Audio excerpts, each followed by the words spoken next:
पटक पटक हामी भोटाएर पठाउने सधैँ हामीलाई प्रयोग गरेर भोट ब्याङ्कको रूपमा प्रयोग गर्ने अनि उनीहरू चाहिँ ठाउँमा पुग्ने उनीहरू यो पदलाई चाहिँ उनीहरूले चाहिँ सेवाको पद होइन लाभको पद सोचिरहेको छ नि त। मेरो आफन्त मेरो फलानो र एकचोटि उहाँलाई चाहिँ भोट हाल्नुपर्छ भन्ने खालको त्यस्तो बहकामा लाग्नु भएन। 33 वर्षदेखि हामीले पुराना दलहरूका रवैयाहरू देखिसक्यौँ। हिजो विशालराज महत सरले गर्नुभएको प्रयासलाई हामी बिर्सन सक्दैन। यो देशमै पहिलो चाहिँ उहाँले सुरुवात गर्नुभएको छ। यो देशैभरि हुनुपर्छ भन्ने मेरो मान्यता हो। यो चाहिँ यो चाहिँ के हो भने प्रतिबद्धता पत्र भनेको प्रतिनिधि सभा चुनाव आइरहेछ नि।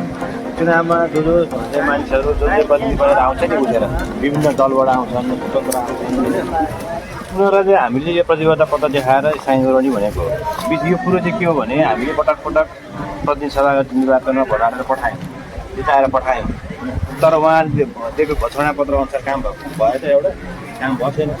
अब के हो भने पुराना दल पनि फेरि चुनावमा आउँदैछन् फेरि नयाँ दलहरूको पनि चुनावमा आइरहेको छ। नयाँ दलले चाहिँ प्रतिबद्धता गर्छन् हामी यो गर्छौँ भनेर भाषण दुख्छन् गर्छन् पुरानाले पनि त्यही कुरा भन्छन् क्या। भनेपछि अब हामीले चाहिँ के भने पटक पटक हामी भोटाएर पठाउने सधैँ हामीलाई प्रयोग गरेर सेवाको पद होइन लाभको पद सोचिरहेको छ नि त। लाभको पद सोचेको कारण हुन्छ पुगिरहने अनि हामीले सधैँ उनीहरूको लागि प्रयोग गर्छौँ। यो कारणले गर्दा अब यो धेरै भयो अति भयो अब यसरी हुँदैन उनीहरूलाई परिवर्तन हुनु पऱ्यो भन्ने हिसाबमा हामीले चाहिँ एउटा के भने प्रतिबद्धता पत्र भनेको उहाँहरूलाई कम्तीमा मोरल चाहिँ एउटा दायित्व बोध गराउन खोजेको हो कि त्यति भयो भने कति जनताले प्रशस्त गर्नु पऱ्यो नि। सँगै आउँछन् अब चाहिँ नमस्कार गर्यो मेरो मान्छे मेरो पार्टीको मान्छे मेरो काकाको छोरा मेरो मामाको छोरा भन्यो भोट हालेर पठाएको अनि फेरि बाचा के गर्छन् उनीहरूले भन्दाखेरि म यहाँ पुल बनाइदिन्छु म यो गर्छन् प्रतिनिधि सभा भन्ने त्यो होइन नि त। प्रतिनिधि सभा भनेको त यसले त यो त ब्रेन हो देशको ब्रेन। यसले चाहिँ के गर्ने हो भन्दाखेरि तपाईँ नीति नियम बनाउने हो नि सुशासन कसरी कायम गर्ने भ्रष्टाचारलाई चाहिँ सुशासनमा लानु चाहिँ नियम बनाउने होला होइन। हाम्रो छोराछोरी चाहिँ हाम्रो भविष्य सुनिश्चित गर्नलाई चाहिँ मेरो रोजगारीको सृजना कसरी गर्ने होइन। हाम्रो बालबच्चाको चाहिँ स्वास्थ्यलाई चाहिँ कसरी चाहिँ सम्बोधन गर्ने शिक्षाको सम्बोधन कसरी गर्ने होइन। अब यहीँ स्कुल छ अगाडि यो स्कुलको बालबच्चाको अवस्था के छ होइन। प्रत्येक वर्ष चाहिँ कसैले ल्याएर चाहिँ अरू संस्थाहरूले चाहिँ सहयोग गर्नुपर्ने अवस्था छ। सरकार यहीँ छ सिकाउँ यहीँ अगाडि छ ठुलो धुलो फाल्दा यस्तो छ। यो हुँदाखेरि आजसम्म जितेर गएको प्रतिनिधिले के गर्यो त यो विषयमा बोल्यो कि बोलेन त तपाईँले प्रश्न गर्नु परेन। नयाँ आउने नि भन्नु पऱ्यो नि त। अनि सधैँ भोट हालेर पठाइदियो नि उनीहरू सेवा पद दिने झन्डा हल्लाउने हिँड्ने अनि त्यहाँबाट काम केही पनि नगर्ने होइन। यो भइसकेपछि त अनि हामी त जाग्नु पऱ्यो नि त जनता जाग्नु पऱ्यो। फेरि कमजोरी को भन्दाखेरि हाम्रै कमजोरी देखिन्छ नि त। हामी चाहिँ हेर्दै नहेर्ने उहाँहरूलाई केही सोध्दै नसोध्ने अब जो उठेर आयो पनि पार्टीको आयो भने ल जो उठायो जित्छ भनेर भोट हालेर पठाउने कम्तीमा एटलिस्ट हामीले के गर्नु पऱ्यो भने जो उठेर आउँछ उसको बारेमा अध्ययन गर्नु पऱ्यो। ऊ के हो त हिजो ऊ के गरेर हिँडिरहेको छ सामाजिक उत्तरदायित्वले कति वहन गरेको छ होला त्यो आधार त्यही हो नि त। नाप्ने आधार त्यो होइन त्यसले के गरेर हिँडिरहेको छ त्यो सबै हेरिसकेपछि बल्ल यो मान्छे यो भन्नु प्रमाणित हुन्छ नि त। त्यो खोज्नु पऱ्यो कि जो आए पनि जतिवटा आए पनि मेरो आफ्नो मान्छेले लिएर आयो भनेर भोट हालिदिने मेरो पार्टीको मान्छे भोट हाल्ने त्यो काम नगरौँ भन्न खोजे। अब कम्तीमा अब चाहिँ सचेत हौँ सचेत भएर भोट हाल्ने काम गरौँ। यदि त्यो गर्न सकियो भने मात्रै हामीले खोजेको सुशासन कायम गर्न सकिन्छ नीति नियम बन्छ होइन। त्यो गर्न त हामीले कम्ती प्रतिबद्धता यसरी गरेको छ भोलि त तपाईँले प्रतिबद्धता गर्नु भएको छ नि त भन्ने एउटा चाहिँ भन्ने ठाउँ चाहिँ रहनु पऱ्यो नि त। त्यसको लागि हामीले एउटा प्रतिबद्धता पत्र लिएर आएको छौँ। यहाँहरूलाई चाहिँ हाम्रो विनम्र आग्रह अनुरोध के हो भने जोसुकै आउनु भए पनि आफ्नै दलका प्रतिनिधि आए पनि होइन हामी एक दलमा होला सबैजना अथवा नयाँ दलको मान्छेहरू भनेर आइरहनु भएको छ जो आउनु भए पनि यो प्रतिबद्धता पत्रमा साइन गराएर उहाँहरूले कम्ती प्रश्न चाहिँ गर्ने कि तपाईँहरूले अब के गर्ने तपाईँहरूको योजना के हो भएन भने के गर्नुहुन्छ।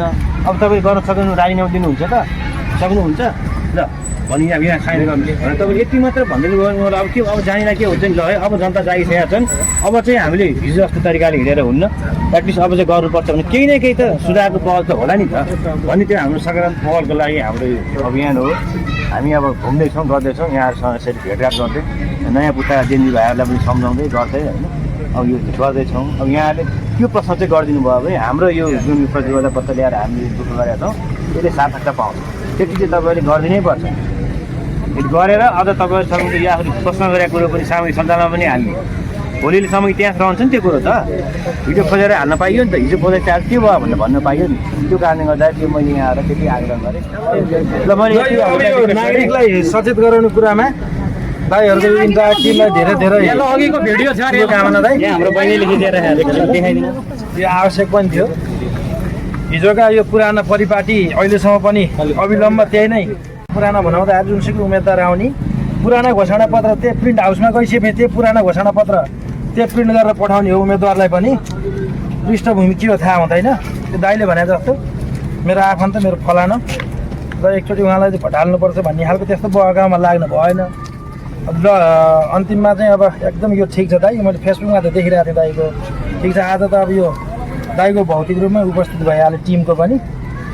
यो नागरिक सचेत गराउने काममा दाइहरूको इन्टरेक्टिभमा धेरै धेरै शुभकामना। 33 वर्षदेखि हामीले पुराना दलहरूका रवैयाहरू देखिसक्यौँ।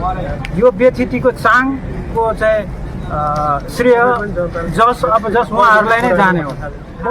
नीति बनाउनु पर्ने ठाउँमा बजेट ल्याएर कार्यकर्ता पाल्ने अथवा उपभोक्ता समिति मार्फत जनता आफ्ना चाहिँ भरौटे पाल्नेतिर लाग्नुभयो।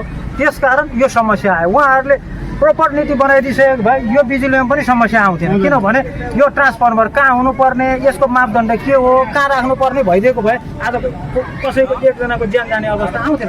उहाँहरूले नीति बनाइदिनु भएन। त्यसले गर्दाखेरि अब यो संयोग अप्ठ्यारो अवस्थामा हामी उपस्थित भयौँ यहाँ जति छौँ। तर एकदमै राम्रो विशाल सरले गर्नुभएको। उहाँले कसैको लागि मत माग्नु भएको होइन। त हामीलाई चाहिँ जागरुक गराइदिनु भएको। हामी आफैबाट पलाउनु पर्ने कुरो उहाँले आएर ल यसो गर्नुपर्छ भनेर हामीलाई सिकाइदिनु भएको। उहाँलाई धेरै धेरै धन्यवाद। उहाँको टिमलाई एकदमै धन्यवाद छ। हामी जागरुक हुनुपर्ने छ।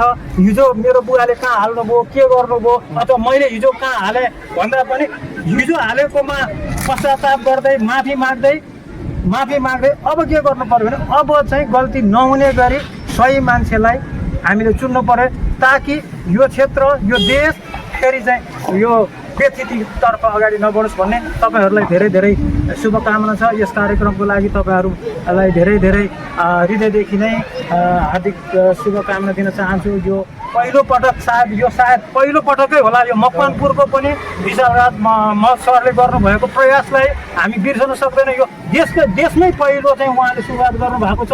यो देशैभरि हुनुपर्छ भन्ने मेरो मान्यता हो। गर्ने भनेको काम छ होइन, कुनैले पनि केही पनि हेर्ने हो। विभिन्न दलबाट आउनुहुन्छ अनि आउनु होला। गर्नेले माथि गरेर अब हामीले के गर्नु पऱ्यो भने धेरैपल्ट भोट हालेर पठायौँ, पल्ट पठाइसक्यौँ। तर हामीले सोचेको जस्तो भएन। केही नियम नीति केही पनि बनेन। हामीलाई जनताले चाहे जस्तो भएको छैन नि त। भ्रष्टाचार त बढै छ, सुशासन छैन होइन। हाम्रो चाहिँ रोजगारीको ग्यारेन्टी छैन, हाम्रो शिक्षाको ग्यारेन्टी छैन, स्वास्थ्यको ग्यारेन्टी छैन। यो सबै ग्यारेन्टी गर्ने नीति नियम बनाउने ठाउँ हो क्या त्यो पटक गएर तपाईँहरूले के गर्नुभयो, रिपोर्ट गर्दा के गर्नुभयो सोध्नु पऱ्यो। नयाँ आउँदा नि तपाईँले के गर्नुहुन्छ, तपाईँहरूको चाहिँ हिजो के गरेको दिनु भएको थियो सोध्नु पऱ्यो। कम्तीमा तपाईँले चाहिँ मलाई चिन्नु पऱ्यो भने त यो मान्छे को हो, यसले के गरेर हिँडिरहेछ त्यो चिनिसकेपछि बल्ल त्यो त्यसबाट त्यो मान्छे यस्तो खालको मान्छे रहेछ, यसलाई भोट हाल्दा हुन्छ थाहा हुन्छ नि। सोध्नु पऱ्यो, बुझ्नु पऱ्यो। पार्टीको मान्छे फलानु मान्छे भोट हाल्नु भएन। सचेत भएर तपाईँले हाल्नु पर्यो। सिद्धान्त आफ्नो ठाउँमा रहन्छ। पार्टीको सबै सिद्धान्त सबै राम्रै कुरो गर्दा भोट राम्रै ल्याउँछ कि। तर त्यो लागू गर्नलाई त्यो चरित्र भएको मान्छे सक्छ छैन। त्यो मान्छे कस्तो हो त? मतलब व्यक्तिले गर्ने हो नि त। पार्टीले भने पनि लगेर व्यक्तिले काम गर्ने हो। त्यो व्यक्ति कस्तो खालको मान्छे हो, उसको आचरण कस्तो छ, उसको व्यवहार कस्तो छ, उत्तरदायित्व वहन गरेको छ, सबै कुरो मापन गरेपछि बल्ल यो मान्छे ठिक भन्नु लाग्छ नि त। त्यति चाहिँ तपाईँले अब हेरिदिनु पऱ्यो कि। अनि उहाँहरूलाई तपाईँले प्रश्न सोध्नु पऱ्यो अब के गर्नु।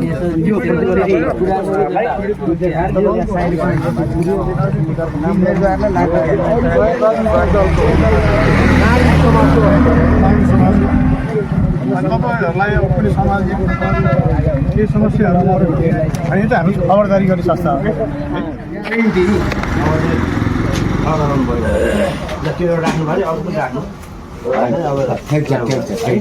पुगेन भने हजुरले फोटो पछि गर्ने नि फेरि फेरि आउनु। तिनीहरू आइसकेपछि गरेर कि छ कि छैन भने मलाई सोध्नु पनि। हामी त किन भएको कुरो गर्छौँ, नभएको कुरो हामी गर्दै गर्छौँ। है हजुरहरूलाई मन पऱ्यो केही मान्छेलाई सुन्नु होला तर कस्तो भन्दाखेरि दिँदाखेरि हजुरहरूले चाहिँ सोध्नु पऱ्यो र प्रश्न सोध्नु पऱ्यो उनीहरूको भाउजूले आमाले पढ्न सक्नुहुन्छ कि राख्नुहोस् आमा कामलाई चिजो राख्नु छोराहरूले बुझाउनुहुन्छ पार्टी नेताहरू भोट माग्न आउँदाखेरि चाहिँ यो कागज देखाएर ल यहाँ सिग्नेचर गर्नु यहाँ हस्ताक्षर गर्नु भनेर देखाउनु कि उहाँवाला पनि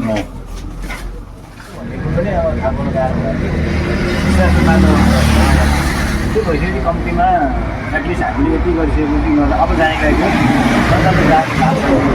अब चाहिँ हामी सकिनुपर्छ भन्ने लाग्ला नयाँले पनि त्यतिको लागि एउटा चाहिँ उनीहरूलाई उत्तरदायित्व बनाउनुलाई जवाफदेही बनाउनुको लागि पनि यसले अलिकति काम गर्छ भन्ने लागेर हामीले प्रतिबद्धता खबरदारी एउटा कार्यक्रम भनौँ न एउटा। अब यो चाहिँ यति भन्ने जनताले प्रश्न गरेर सोधिसकेपछि त अब चाहिँ जनता जागेको छ नि भन्ने एउटा म्यासेज गएर हुन्छ कि अब के भन्दा आग्रहवादी भएर चाहिँ हामीले यो खालको राजनीति गरे हो त अब भोट कसैको माग्ने त्यो कम्तीमा त्यसको महत्त्व भोटको महत्त्व चाहिँ बुझ्नु पऱ्यो भन्ने हिसाबमा जनतालाई बुझाउनु भएर माइलेटमै लेखेर चाहिँ राखेको यो चाहिँ गजब लाग्यो के गर्नु राम्रो कुरा एकदम हो त सचेत नागरिकको चाहिँ एउटा कर्तव्य गर्नु भएको छ जिम्मेवार पहिला सुरु उनीहरूको चाहिँ अब घोषणा पत्रमा त देखाएर चाहिँ यो गर्छु भएन। देखाउँछ हाम्रो चाहिँ घोषणा पत्रको अनुसार आफ्नो टोलमा आफ्नो समाजमा आफ्नो काम हुन्छ नि त हो त त्यसले गर्दाखेरि पनि यो चाहिँ गर्नु सक्नुहुन्छ उनले यो सक्नुहुन्छ भने हामी गर्छौँ ल म गर्छु भनेर सही गराएपछि हो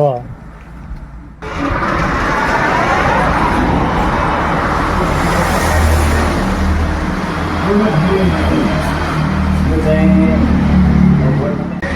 अब हामीले पटक भोटाएर पठाएँ सबका संस्कृति छैन नि त त्यो कारणले गर्दाखेरि उहाँहरूलाई कम्तीको अब आउने प्रदेश सभामा जाने सबैलाई चाहिँ एउटा प्रतिबद्धता पत्र हामीले बनाएको यो खबरदारी चाहिँ खबरदारी गर्नुभयो नमस्ते हजुर उहाँहरूले हजुरले खबरदारी गरेर अब त्यसमा साइन गरेर विमानमा भोट हाल्छौँ भन्ने चाहिँ भयो त्यति भयो भने कम्तीको उहाँहरूले अब चाहिँ जिम्मेदारी बोध गरेर जवाबदेहिता हुनुहुन्छ कि त्यो भयो भने सचेत गराउनु पऱ्यो कि हामीले सधैँ उनीहरूले हात जोडा भएर हामी चाहिँ भोट हालिदिने अनि उनीहरू चाहिँ गएर बदमस्ती गरी भोलिदेखि मान्छे यो परिपाटी चाहिँ अन्त्य गर्नु पऱ्यो यति गरेर कति जनता जागरुक एउटा हजुरहरूकै एउटा सानो प्रयास होस् भन्ने किसिमले चाहिँ आएको हामी चाहिँ हजुरहरूबाटै यो चाहिँ सुरक्षित राख्नु पर्ला नेता फेरिएर आउँछ पार्टी चाहिँ एउटै आउँछ। आफै प्रयोग गर्न पाउनु सक्नुहुन्छ अब जवाबदेहिता होस् आउँदैन प्रति सभामा चाहिँ नेताहरू भन्ने कुरा हाम्रो एउटा प्रयास हो सानो प्रयास हो संक्षिप्त सानो परिचय छ यसमा संस्था हो यो सेवा सहकारी संस्था छ बजार मानसमा त्यो संस्थाले चाहिँ एउटा अभियान छ क्या हाम्रो यो अभियान चाहिँ जनता पक्षमा काम गर्ने अब जहाँ जहाँ समस्या हुन्छ त्यहाँ चाहिँ हामी पुग्ने अथवा सहजीकरण गरिदिने होइन जहाँ जहाँ समस्या हुन्छ त्यहाँ पुग्ने जस्तो तपाईँलाई अस्पतालमा समस्या भयो भने हामीले सम्झिन सक्नुहुन्छ मात्र समस्या भयो हामी त्यहाँ सहजीकरण गर्छौँ क्या जिल्ला प्रशासन कार्यालय प्रहरी कार्यालय स्वास्थ्य होइन यहाँलाई चाहिँ समस्या पऱ्यो भने यो के हो भनेर हामी एउटा चाहिँ हामी त्यो निर्णायक तह चाहिँ होइन तर कति झकझगाउन सक्छौँ खबरदारी गर्छौँ भने हाम्रो अभियान छ त्यो अभियान जोडिनको लागि पनि भयो फन्ड मात्र काम गर्छ समुदाय निकायलाई हामी त्यो त्यो चाहिँ होइन हामीले गर्न सक्ने प्रयास चाहिँ गर्छौँ अब त्यो सफल हुनु सक्छ होइन यस्तो कि यहाँ हाम्रो आफ्नै परेको काम गर्नु पऱ्यो भने अब आफ्नो पार्टी बलियो एउटा पार्टीमा त्यो समस्या अब हामीले सरकारको लागि चाहिँ हाम्रो हाम्रो मात्रै भइहाल्छ जान्छ त्यही ठिक छ अब यो वडामा तपाईँ चाहिँ समस्या छ भने हाम्रो सम्झिनुहोस् फोन गर्नुहोस् हामी आउँछौँ तत्कालै के छ भने पनि हजुरले भन्नुहुन्छ अहिले त के हामी आउँछौँ पत्रकारसहित आउँछौँ गर्छौँ ध्यानाकर्षण गराउँछौँ परिआएको खण्डमा यहाँ विषयलाई सुरक्षित राख्नु होला है सम्पर्क गर्न सक्नुहुन्छ है